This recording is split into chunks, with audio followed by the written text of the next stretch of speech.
Ladies and gentlemen, she's known as the Taco Lady. She was just here in Vegas to celebrate her birthday with a luscious group of people, and her fan club came down. And man, I mean, I had to sit way at the other end of the table. She had so many people around that I couldn't even get to her. And at least I got a picture on the way out the door because they were ready to turn it up a little bit. She is a sweetheart. She's a great leader. Love her training. She talks about she was once into the locksmith business. And when she saw network marketing, she said, wait, this makes a lot more sense. I'm going to run out and change people's lock at midnight. And I couldn't find good help. And she decided to get started, blow it up. And then one day she woke up and said, I'm going to go to Lubbock. There ain't nobody there. I'm going to go where nobody is. And I'm going to set the flag, ACM flag in the ground. And I'm going to ask Mr. Coopers to come out, Tony Coopers come out. And I don't know how I'm going to do it, but I'm going to make it happen. See, that's the sign of a leader. They make it happen. Ladies and gentlemen, can we give a warm welcome for the one and only Ms. Roxann Corralejo? Good morning, everybody. Good morning, Mr. Thomas. So actually today I am back in San Antonio, Texas, and this is kind of where I got the taco lady name because the tacos are so dang good. That's all I eat out here. But thank you so much, Mr. Thomas. I appreciate you. And I'm actually going to talk about you a little bit today, kind of what you've done on these calls, because I think where we fall off sometimes is that leadership role. When we have a brand new rep, we feel responsible for them instead of responsible to them. And that's one thing Mr. Thomas definitely takes leadership in making sure we succeed, but by walking us through the steps, not doing it for us, not making us go out there and do it ourselves, not sitting here training. And I have some pit bulls hanging around me, so they might pop up every now and then. She just wanted to get close to me. But just fair warning you guys, if a squirrel runs around outside, you're going to hear madness and chaos. So forewarning you. Anyhow, yeah, that's going to be my topic today, is just kind of your leadership, Mr. Thomas, what you've done. And we have these calls where we go through certain steps and how to build a successful network marketing business. But instead of just telling us or teaching us or going through the motions, you go out and you do it with us. So I appreciate you. I appreciate your leadership. And that's a lot of what I took to Lubbock. So when I moved out to Lubbock, not knowing anybody, and it's one thing that Mr. Aaron Burt had said recently that caught my attention. And he said, why in the world would you let a new rep control your legacy? Why?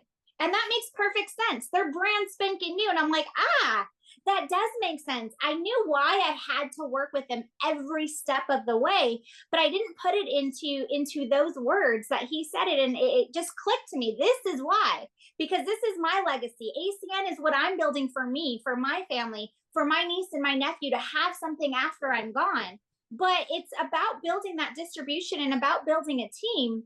But we have to get our team to where we are, or else they can't get there. How do we get there? Yes, there might be a diamond in the rough. You might find someone that's like me that just says, I'm going to figure this out no matter what. But more often than not, no. People need that guidance and that help. That's why there's so many years of schooling to do any profession. That's where that guidance comes from. Then they say, all right, go figure it out on your own. That's not us. That's the great part of ACN, is that there's no go figure it out on your own. There really isn't. Even to this day, I get messages from Mr. Trolley. I've been doing this for 6 years, you guys. 6 years. Mr. Trolley messaged me and said, Rox, what do you got going on? How can I help? What can I do? Put me to work. And I love that, because sometimes, because I am independent, I just go after it on my own. And I'm like, you know what? I have a 6-hour drive ahead of me. It would really help if you kind of make these phone calls and help me help these reps fill a room. So that's what I'm going to talk about pretty much from start to finish today. So hopefully you got a notepad ready and a pen ready about my steps when I bring on a new rep. Catherine's like, always pen in hand. I already got you. And of course, follow your leadership. Go to the person that's working with you. They may have a different plan than I do, but for me, this is what I do. This is how I launched Lubbock. And when I first came into Lubbock, Mr. Tejada is the one that told me, he's like, hey, we're going to treat this like a country launch. He's launched countries, Mr. Efren Tejada. So he knows. And I said, all right, yes, sir. What do I got to do? And the first thing, step number one, and it's always going to be step number one, is prospecting yourself. Once we get a team, we forget to go out and prospect ourselves, because we're always needing to build brand new lines of business. Who was it? It was Mr. Jeff Weber said, that saying, when you catch on fire, everyone will come around to watch you burn. Well, instead of watching someone burn on fire, throw in the wood. That's why you have these different lines growing. Your personal prospecting is because as people start catching on fire, other people start catching on fire. That's why we have these accountability calls. It's not that they come and watch, it's that they want a piece of the pie. That's the type of environment that we're in, where it's like, hey, let's all roll together. Let's not watch someone burn. Let's go ahead and get this together. So personally, prospecting is top one. And you see Mr. Thomas does this all day long. If you're not doing that, what the heck are you doing on these calls? Are you just here to be a part of the community, to celebrate, to say, hey, I piqued someone, but did you actually expose them? Did you show them the business? Did you follow the steps? Did you do all that? That's what Mr. Thomas does as a senior vice president in this industry. I don't even know for how long, for a while. He still does that. So why aren't we following those steps? Now, how do we prospect? We've covered networking groups. We've covered Chamber of Commerce. We've covered just talking to someone that's checking you out at the Dollar Tree. Whatever it is, I talk to anybody and everybody. Just kind of start up that conversation, let them know what I do, and say, hey, if you're interested, let's connect. And most often than not, the answer is almost always yes. Now, after I get a number, do they answer after the fact? Not always. But the key is to get a number. That was a success, is getting the number. I would say 99.5% of the time, I get a phone number. But they don't always answer my call. That's okay. It's okay. It's just a numbers game, you guys. So that starts with you. So now when we get someone in, that's the easy part, to be honest. If you're out there prospecting, showing the plan, showing the plan, showing the plan, showing the plan, people are going to get in your business. If they're not getting in your business, then you're not showing the plan enough. That's it. It's simple as that. There's nothing special about what I do. So once someone gets in the business, that's where the hard work begins. It really does. It's because it's making sure they don't go talk to people. It's making sure they're coachable. And how do we do that? Is we talk to them on that level and saying, hey, I don't want you to do anything by yourself. I'm going to be here with you every step of the way. I'm going to be here with every single phone call, every single conversation. So make sure you talk to no one. Not because we're hiding anything from them. It's because I want to support you. And those are the words that I've learned that's clicked. Because I'm not telling them, hey, don't talk to anybody. Let's just wait for the next steps. I'm saying, hey, let me support you. Let me help you. And they're more welcoming to that. So then they get in their heads, okay, I can't talk to anybody. And I give them their homework. If we split right then and there, make your list, just a handful of names. I don't bombard them with 100 names and numbers. I really don't. I just say, who are your top people? Who are your board of directors? Let's just start with a handful. And before I leave, we send out at least one text message. Once they sign up, even though they just saw a presentation, they just signed up, I make sure I get in their network so quickly, we do not have any separation without that happening. Who's your favorite person in the whole world? Who's your ride or die that will look at anything just because it's you? Jessica? Great. Pull up your text messages. Oh, well, Jessica, I can't give her anybody's number. That's okay. I don't want her number. Just pull up her text message in your phone. Well, I don't know. I got to talk to her. That's exactly what we're doing. It's okay. What we do is we bring down their guards about talking to people. And we show them how simple this is. Because their guards are up here, you guys, when we're talking to people most of the time. Some people are like, who do we call? Let's talk to everybody. And that's awesome. We love those people.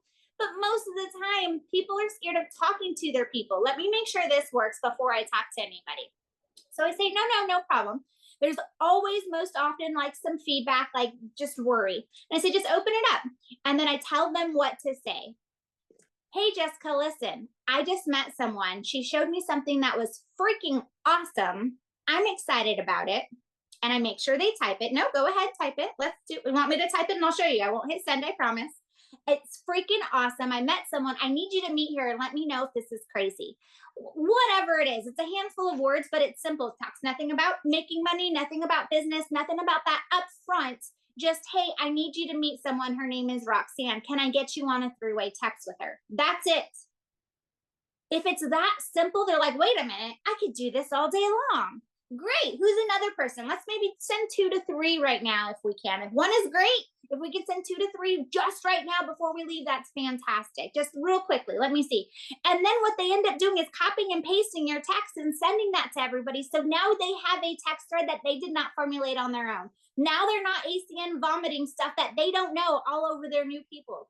And I say, hey, they're going to ask you questions. Your only job, repeat after me, and you're going to tell me this over and over. Your only job is to say, you know what? That's an awesome question. I don't even know. I just need you to meet her. Let's ask Roxann. So then I role play with them. Well, what is this about? And then they were like, oh, no.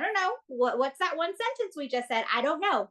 I don't know. It's okay to say I don't know. People are scared to. It's okay. So I let them know, and I bring down those guards again, that it's okay that they don't know anything. It's okay that they don't tell their friends and family all about ACN that they don't know about yet.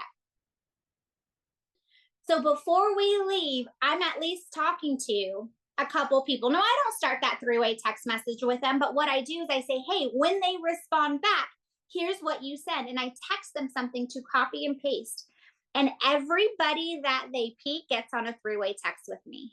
Everybody. Now, my phone is crazy, but our whole team, that's how I built Lubbock, is off three-way text. I said, let me get these new people out of the way as quickly as I can. But a three-way text lets them see your verbiage, lets them see what you're saying, lets them see the next step. So now they're catching on. And so my three-way conversation with them is, hey, when can we connect? You know what? We have a Zoom tonight at 6:30. Can you be on? That's all I say. We're going to go over the information. Can you be on? Well, what's this about? That's awesome. That's what we're going to go over tonight. And I know Catherine is really excited. And you were the first person she thought of. Just can you be free tonight at 6:30? So we're going to get them on a three-way text with everybody. So that is how I train to get them rocking and rolling, is these three-way texts. And then we schedule a meeting. They say, well, I don't have a meeting yet. I don't know if anyone's going to get on. And that is okay. I have someone that's the first thing he says, well, I don't know if anyone's going to get on. That's all right. She was doing her job. Yes. So you guys, who here has been doing three-way texts with their new reps? Anybody? A couple? Marvetta? Yes. Harrison? Yes. So this is something we've been talking about. Oh my gosh, almost about a year now. I started this in August, is these three-way texts, because just like Mr. Burt had said, is that, hey, why leave your legacy in the hands of the new person? Our job is to what? To get in their network, right? So those three-way texts get you in their network right away. I'm going to show you just a quick example of how this recently happened. I was talking to someone. I got two new reps, husband and wife team, and I was supposed to launch them the very next day, but that launch turned into, hey, we're meeting mom. And I said, okay, cool. That's what I wanted anyway. I loved it. These people are ready to rock. So I meet mom. Mom is awesome. She says, I love to talk to people. She was in another company, Primerica. But she says, I got to go all these meetings. I got to get licensed. I got to do all these things. I couldn't pass my test. It was just so hard for her. And I said, listen, your job here is to put me in front of people. That's it. Introduce me. Just say, hey, this is my friend Roxann. She's like, I can do that all day long. This woman is 88 years old. I asked her to put me in a three-way text, and she said, excuse me? What you talking about? What's a three-way text? How do I do that? So I walked her through the steps, which is easy because she's like, wow, you're really patient. And I said, it's okay. This is what I do all day long. I walked her through the steps of three-way texting, and she says, hey, Roxann, I have someone I want you to meet. And I said, great, put me in a three-way text with them. She's like, I don't know how to do that. I said, we just went through this, but that's okay. Don't worry about it. Her only job, you guys, has been getting me numbers. She's like, hey, I need you to talk to my friend Roxann. It's about making money. No, it's not about that Primerica thing. It's about something completely different. I need you to talk to my friend Roxann. That is all she says. And she's putting me in front of people. She's calling me every single day. What do I got to do? What do I got to do? She piques them first. That's the most important part of the three-way text, is make sure they're piqued first. Do not have them put you on a three-way text with the third person has no idea who you are and what's happening. That's a disaster. But those three-way texts, now it's your job. So what do we do after we get to their network? Your job now is to get them on a call. Person one-on-one with you, preferably if they're in the area, if not a Zoom call. The group Zoom calls are one-on-one. I like one-on-one for that initial conversation. Just say, hey, are you free for a quick call? I just three-way call them. Just say, hey, my name is Roxann. I just wanted to introduce myself to you. I know Marvetta had said some really great things about you. And she said, you're really interested in finding out what we're doing, right? I follow up with right so that they answer right. Because that's the conversation they had. I'm always leading the conversation, right? And even on the phone, I'm shaking my head, right? So that they're going to say, yeah, right, great. Are you free tonight at 6:30? Well, what is this about? I'm going to go over all that. Are you free tonight at 6:30? I'm acting like a new person. I'm not giving them any information. That's your job as the leader. So we're teaching you how to talk to the people in your downlines team, their prospects. Your job, again, is to not go over any information. We don't want to do any phone presentations. So, hey, are you free tonight? Now, they say yes, they get on a call. That's our goal. We get eyes in front of the business. It just depends on the number of eyes. But what happens when we don't close them the very first time? We wait. We say, okay, when's a good time to check back in with you? We're growing. Next step is to get them on another meeting. Hey, you know what? I don't think this is a good fit for me. You know what? Mr. Trolley says it all the time. Feel, felt, found. Always is my response. I feel ya. Definitely. I felt the exact same way. This is what I found. I didn't think it was for me, but it fits so perfectly in my everyday life. Listen, we have a training on Saturdays. It's going to go over kind of some more depth, which you might get some more information. And I know you have questions that you just haven't brought them up yet. They'll answer all the questions. Are you free Saturday at 11? Please tell me you're free Saturday. No, how about Monday at 8:30? Monday at 8:30? Awesome. So you cannot leave a conversation with anybody without scheduling the next meeting. And that's where a lot of it falls off, unfortunately. I'm seeing that right now with a handful of people that I'm working with, not on my team, which is why I want to talk to you guys about this today, is because these are steps that I go through with my team. But if I'm helping someone and I present for them, and then I invite them to the next meeting, I still say, put me on a three-way text, even though I'm not their leader. I had that conversation with them. Put me on a three-way text. Let's go. My next job is to get them to the next meeting, the next meeting, the next meeting, the next meeting, until they absolutely tell me no or yes. Those are the only answers we're looking for, are no or yes. If it's a maybe, great. I love that. I know you're interested in making money here. Our next call is tonight, 8 p.m. Mr. Thomas is phenomenal. He shows a simple way. He gives a breakdown even simpler than I do, but he is a genius. He's out of Nevada. You have to hear from him. I edify every single person, even if I don't even know who's speaking that day. I'm always edifying someone. If they didn't make it on, oh man, you didn't get to see Mr. Trolley, but Mr. Thomas was fantastic, wasn't he? That's the person that was on the call. We were in for a treat. I did not know he was going to be on that call today. It is okay. Edify someone and get them to the next meeting, to the next meeting, to the next meeting. If there is something not going on in your area, if they live far, I am always on the phone with Joshua Casey, with anybody out in any other areas, Jelani Dorsey. Hey, where's the next meeting in Ohio? When's the next meeting in Southern California? I have a prospect there that I want to feed in. Get them to the environment. You guys, I hope this really helps. And I know this is stuff we've talked to about all the time, but I'm telling you, this is how I built Lubbock. I did not stray. I did not do anything different. I personal peaked. I got on three-way text messages with every single person. What if they don't sign up in the business? Oh, I had that happen too. This woman that I was telling you about, 88 years old, love her to death. She's amazing. She got me in front of someone, or she piqued him and said he was interested in talking. And I got on the phone and he could not hear me. He has to be her age or older, but there's no conversation over the phone. And so I texted him. I said, hey, can I come to you? He lives 45 minutes away from me. I scheduled a meeting to drive out to him to show him and his wife what we have going on, to show them the business. And he said, you know what? I like this, but I want to go back old school. Like, it seems like you like this one-on-one stuff, which is great, but can I fill a room?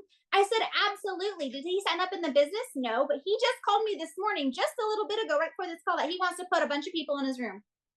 So even if they don't sign up, pre-launch them. That's what I call. I don't set up websites. I don't get services. All I do is, who do you know? Let's put me in front of people. You're not sure if this works? Try me out. Let's go for a test drive. Put me in front of someone. Who do we got? Let's open up your text message. Let's put together a three-way text. Let me show you how simple it is. It is not, I don't want to say like bossy or demanding or pushy. That's what I was looking for. It's not pushy, because what we're doing is we're letting them take you for a test drive. We're letting them see how simple this is. That is a lot of people's hesitation, is they don't want to talk to people because it's hard. It's hard to convince. And I assure them, I am not convincing. That's the first thing I said. If they join, awesome. If they don't join, no big deal. Because the more we're like, hey, let's get people in your business, when someone doesn't sign up, they're like, this sucks. I don't want to do this anymore. This is hard. We tell them ahead of time, people are going to say no, it's okay, we're going to love on them, and guess what, we're going to put them in the pipeline for your services. And that's where you get your services. Pretty stinking cool, right? That's my conversation with them. Like, you guys, word for word, I say that all the time. Pretty stinking cool, right? And they go, well, yeah, I can do this.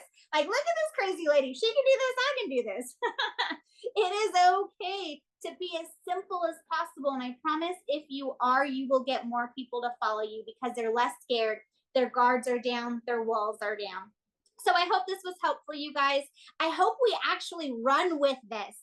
Please do not let, I only saw like 2 hands go up when I asked about three-way texting.